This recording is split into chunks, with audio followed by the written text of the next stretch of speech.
Hello दोस्तों, GK master पर आप सभी का स्वागत है। उम्मीद करता हूं कि सभी स्वस्थ होंगे और बेहतरीन तरीके से अपनी पढ़ाई कर रहे होंगे।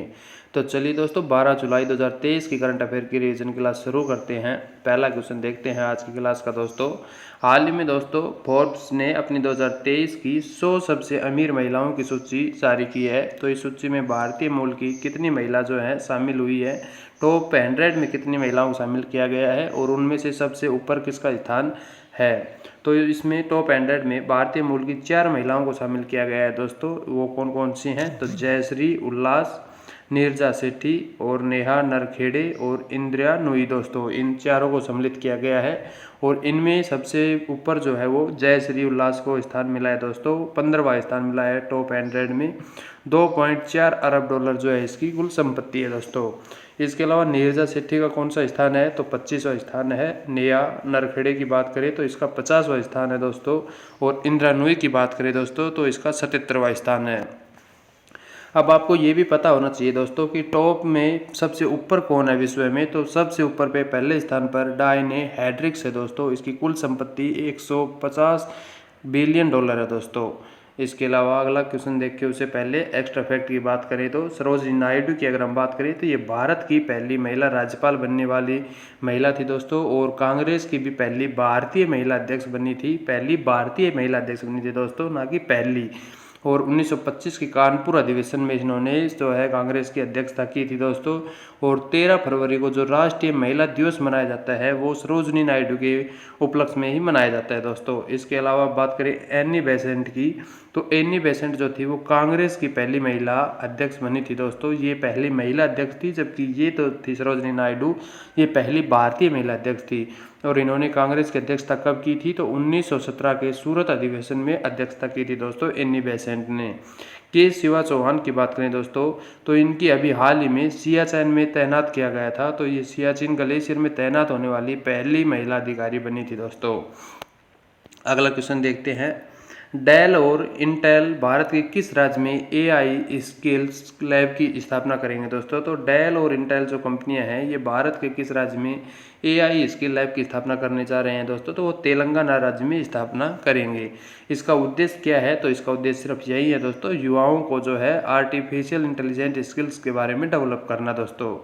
ललन टॉप की अगर हम बात करें तो चैट जीपीटी की अगर हम बात करें दोस्तों तो इसने किसको, चैट जीपीटी जो है इसको लॉन्च किसने किया था दोस्तों? तो इसको ओपन एआई ने लॉन्च किया था। जबकि बारड की अगर हम बात करें, बारड चैट जीपीटी जो है इसकी जो है गूगल ने लॉन्च किया था दोस्तों। बोनालू फेस्टिवल कहाँ पर मनाया जाता है? तो बोनालू फेस्टिवल जो है दोस्तों तेलंगाना में मनाया जाता है। और इसके अलावा बथुकम्मा की बात करें तो ये भी तेलंगाना में मनाया जाता है दोस्तों। श्री अन्न जो दोस्तों मोटे अनाज को बढ़ावा देने के लिए जो उत्कृष्टता केंद्र खोले गए थे, एक्सीलेंस सेंटर, वो कहाँ पर खोला गया था? तो नरेंद्र मोदी के द्वारा हैदराबाद में खोले गए हैं दोस्तों। इसके अलावा अगला क्वेश्चन देखते हैं। संयुक्त राष्ट्र आर्थिक और सामाजिक आयोग की रिपोर्ट अभी हाल ही में जारी की है दोस्तों इसने। तो संयुक्त राष्ट्र आर्थिक और सामाजिक आयोग की रिपोर्ट व्यापार, सुविधा और कागज रहित व्यापार के अनुसार दुनिया का शीर्ष राष्ट्र कौन सा बना है दोस्तों? तो संयुक्त राष्ट्र आर्थिक और सामाजिक आयोग की रिपोर्ट के अनुसार व्यापार करने के लिए जो सुविधा उपलब्ध कराई जाती है और कागज रहित व्यापार करने के लिए दुनिया का शीर्ष स्थान जो है दोस्तों किस राष्ट्र को दिया? तो वो भारत को दिया गया है। और कितने देशों में से दिया गया है? तो कुल 140 देशों में ये स्थान दिया गया है दोस्तों। इसके अलावा बात करें कि भारत का 2023 में स्कोर कितना रहा है? तो 93.55% भारत का स्कोर रहा है दोस्तों। अगर एक्स्ट्रा फैक्ट की हम बात की जाए यहाँ पे, संयुक्त राष्ट्र सुरक्षा परिषद में आपसे पूछ लिया जाए कि कितने सदस्य होते हैं, तो संयुक्त राष्ट्र सुरक्षा परिषद जो है इसमें दोस्तों 15 सदस्य होते हैं।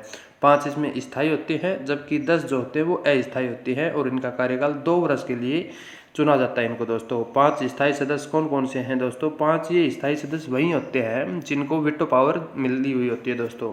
तो कौन कौन से हैं? यूएसए है, यूके, फ्रांस, चाइना और रशिया। इन 5 देशों को दोस्तों वीटो पावर का अधिकार है, यानी कि ये संयुक्त राष्ट्र संघ में स्थायी सदस्यता ग्रहण वाले देश है दोस्तों। ग्लोबल जेंडर गैप इंडेक्स की अगर हम बात करें दोस्तों तो इसको सबसे पहले आपको ये पता होना चाहिए कि जारी कौन करता है। तो ग्लोबल जेंडर गैप जो इंडेक्स है ये विश्व आर्थिक मंच WEF जो है इसको जारी करता है। और भारत का स्थान 127वां है दोस्तों। लॉजिस्टिक परफॉर्मेंस इंडेक्स की बात करें दोस्तों, तो लॉजिस्टिक जो परफॉर्मेंस इंडेक्स है इसको जारी कौन करता है, तो इसको वर्ल्ड बैंक जारी करता है दोस्तों। और भारत की रैंक की बात करें तो भारत इसमें 38वें स्थान पर है आपकी बार 2023 में। इसके अलावा अगला क्वेश्चन देखते हैं, किस देश में आयोजित बास्टिल दिवस परेड में भारत की तीनों सेनाओं ने भाग ले रही हैं दोस्तों। तो ये बास्टिल जो दिवस परेड है ये किस देश में आयोजित की जाती है दोस्तों, तो ये फ्रांस में आयोजित की जाती है।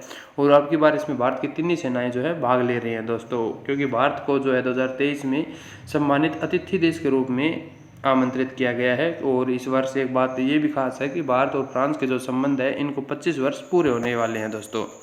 एक्स्ट्रा फैक्ट की बात करें तो फ्रेंजेक्स जो अभ्यास है दोस्तों ये भारत और फ्रांस के बीच में ही आयोजित किया जाता है। इसके अलावा और भी अभ्यासों की अगर बात की जाए तो शक्ति, वरुण और गरुड़ जो है ये भी भारत और फ्रांस के बीच में आयोजित किए जाते हैं। इसके अलावा वंदे भारत एक्सप्रेस की जो 100 ट्रेन एल्यूमिनियम्स की है दोस्तों, ये उनका निर्माण कौन सी कंपनी करेगी, निर्माण करने के लिए किस कंपनी के साथ समझौता किया गया है, तो एसोल्टोम कंपनी जो है इसके साथ समझौता किया गया है दोस्तों, और ये फ्रांस की ही कंपनी है। रूस में जो दोस्तों बोल्शेविक क्रांति हुई थी दोस्तों उसका नेतृत्व किसने किया था, तो जो रूस में क्रांति हुई थी बोल्शेविक, इसका नेतृत्व लेनिन ने किया था दोस्तों, और ये 1917 में हुई थी। इसके अलावा अगला क्वेश्चन देखते हैं दोस्तों करंट अफेयर का, हाल ही में भारत और यूएसए ने किसके खिलाफ ऑपरेशन बॉर्डर स्वर्ड का आयोजन किया है दोस्तों। तो भारत और यूएसए ने किसके खिलाफ ऑपरेशन बॉर्डर स्वर्ड का आयोजन किया है, तो नशीली जो दवाओं का अवैध व्यापार चल रहा है दोस्तों इनके खिलाफ ये ऑपरेशन जारी किया गया है। इसके अलावा भारत और अमेरिका के बीच में और भी बहुत से ऑपरेशन आयोजित किए जाते हैं, जैसे कि वज्र प्रहार हुआ, कोप इंडिया हुआ और तर्कस हुआ, ये भी अमेरिका के साथ में आयोजित किए जाते हैं। एक्स्ट्रा फैक्ट में बात करें, ऑपरेशन कावेरी जो हाल ही में चलाया गया था, ये जो अभी हाल ही में चलाए गए थे उनके बारे में मैं आपको बताने वाला हूं दोस्तों। तो ऑपरेशन जो कावेरी है ये सूडान में चलाया गया था दोस्तों, और INS सुमेधा ने इसमें भाग लिया था भारत की तरफ से। ऑपरेशन करुणा की अगर बात करें तो ये म्यांमार में चलाया गया था दोस्तों, और ऑपरेशन दोस्त की बात करें तो ये तुर्की और सीरिया में चलाया गया था। ऑपरेशन गंगा की बात करें तो ये यूक्रेन में चलाया गया था, जबकि देवी शक्ति की बात करें तो ये अफगानिस्तान में चलाया गया था दोस्तों। अगला क्वेश्चन देखते हैं, हाल ही में विश्व जनसंख्या दिवस 2023 जो है वो कब मनाया गया, तो 11 जुलाई को दोस्तों मनाया गया था। और इसकी थीम क्या रखी गई थी, तो इसकी थीम लैंगिक समानता शक्ति को उजागर करना रखी गई थी। और ये 11 जुलाई को ही क्यों मनाया जाता है, अगर आपसे पूछ लिया जाए तो 11 जुलाई 1987 को विश्व की जनसंख्या जो है दोस्तों वो 5 अरब पूरी हो चुकी थी। इसी के उपलक्ष्य में 11 जुलाई को ही मनाया जाता है। और इसकी घोषणा जो है 1989 में कर दी गई थी दोस्तों कि 11 जुलाई को विश्व जनसंख्या दिवस मनाया जाएगा, जबकि पहली बार इसको मनाया 1990 में गया था। इसके अलावा एक्स्ट्रा फैक्ट की बात करें तो अंतर्राष्ट्रीय जो जैव विविधता दिवस है दोस्तों ये कब मनाया जाता है, तो ये 22 मई को मनाया जाता है। जबकि विश्व पृथ्वी दिवस की बात करें तो ये भी 22 मई को मनाया जाता है दोस्तों। और विश्व जल दिवस की बात करें तो ये 22 मार्च को मनाया जाता है। ओजोन संरक्षण दिवस की बात करें दोस्तों तो 16 सितंबर को मनाया जाता है। जबकि वीर बाल दिवस की बात करें तो ये 26 दिसंबर को मनाया जाता है। अगला क्वेश्चन देखते हैं, हाल ही में अंतर्राष्ट्रीय खगोलीय संघ ने किस भारतीय पेशेवर उल्का वैज्ञानिक के नाम पर क्षुद्र ग्रह का नाम रखा है दोस्तों। तो अंतर्राष्ट्रीय खगोलीय जो संघ है दोस्तों इसने किसी एक भारतीय के ऊपर किसी उल्का पिंड का नाम रखा है, तो किसके ऊपर रखा है, तो इन्होंने अश्विनी शेखर के नाम पर रखा है दोस्तों। पहले नाम इसका क्या था दोस्तों, नाम जो रखने से पहले तो इसका 2027 पहले इसका नाम था दोस्तों। और IAU की अगर बात करें इसकी स्थापना कब की गई थी, तो इसकी स्थापना अंतर्राष्ट्रीय खगोलीय संघ की 1919 में की गई थी। और इसके हेडक्वार्टर की बात करें तो पेरिस में है दोस्तों। एक्स्ट्रा फैक्ट की अगर हम बात करते हैं दोस्तों तो ये अगर आपसे पूछ लिया जाए कि क्षुद्र ग्रह जो हैं ये पाए कहाँ पर जाते हैं दोस्तों, तो ये मंगल ग्रह और बृहस्पति ग्रह जो है इनके बीच में छोटे छोटे पाए जाते हैं दोस्तों। आंतरिक ग्रह जो होते हैं दोस्तों वो जो क्षुद्र ग्रह होते हैं उनसे सूर्य की तरफ वाले जो ग्रह होते हैं 4 उनको आंतरिक ग्रह कहा जाता है, बुध, शुक्र, पृथ्वी और मंगल दोस्तों। जबकि इन ग्रहों के जो इस साइड होते हैं दोस्तों बृहस्पति वगैरह वगैरह जो शुक्र, अरुण, वरुण जो होते हैं इनको जो है बाह्य ग्रह कहा जाता है दोस्तों। और लिक्विड मैरिज जो टेलीस्कोप है दोस्तों ये कहाँ पर स्थापित की गई है, जो एशिया की सबसे बड़ी है, तो ये उत्तराखंड में स्थापित की गई है दोस्तों। इसके अलावा LIGO जो स्थापित है वेधशाला, ये कहाँ पर की गई है, तो ये अंगोली में महाराष्ट्र में स्थापित की गई है। अगला क्वेश्चन अगर हम देखें तो हाल ही में 34वें अंतर्राष्ट्रीय जीव विज्ञान ओलंपियाड का आयोजन कहाँ पर किया गया है, तो 34वें नंबर का जो अंतर्राष्ट्रीय जीव विज्ञान ओलंपियाड है, इसका आयोजन UAE में संयुक्त अरब अमीरात में किया गया है दोस्तों। इसमें कितनी प्रतियोगिताओं का आयोजन किया गया, तो 4 प्रतियोगिताओं का आयोजन किया गया और चारों में ही भारत की पहली रैंक रही। भारत ने 4 गोल्ड ही प्राप्त किए दोस्तों। अगर एक्स्ट्रा फैक्ट की हम बात करें यहाँ पे, तो जो जीव विज्ञान है इसका जनक किसको कहा जाता है, आपसे पूछ लिया जाए तो इसका जनक अरस्तु को कहा जाता है दोस्तों। और इकोलॉजी का अध्ययन जो होता है दोस्तों, इकोलॉजी का जो जनक है वो अलेक्जेंडर वॉन हम्बोल्ट को कहा जाता है दोस्तों। और जो रक्त जो होता है ये कैसा संयोजित ऊतक है, तो ये तरल संयोजी ऊतक है दोस्तों, और इसका pH मान 7.4 हल्का क्षारीय होता है। रक्त समूह की अगर खोज की बात करें तो किसने की थी, तो कार्ल लैंडस्टीनर जो है, इन्होंने रक्त समूह की खोज की थी दोस्तों।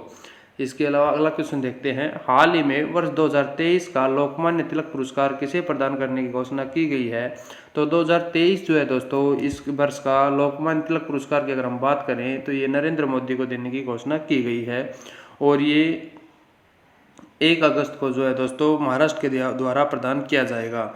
2022 में किसको दिया गया, आपसे पूछ लिया जाए तो टेसी थॉमस को दिया गया था दोस्तों। और एक्स्ट्रा फैक्ट की बात करें तो PM नरेंद्र मोदी जो हैं दोस्तों हमारे, इनको सर्वोच्च सम्मान मिले हाल ही में कुछ देशों की, उनको देख लेते हैं।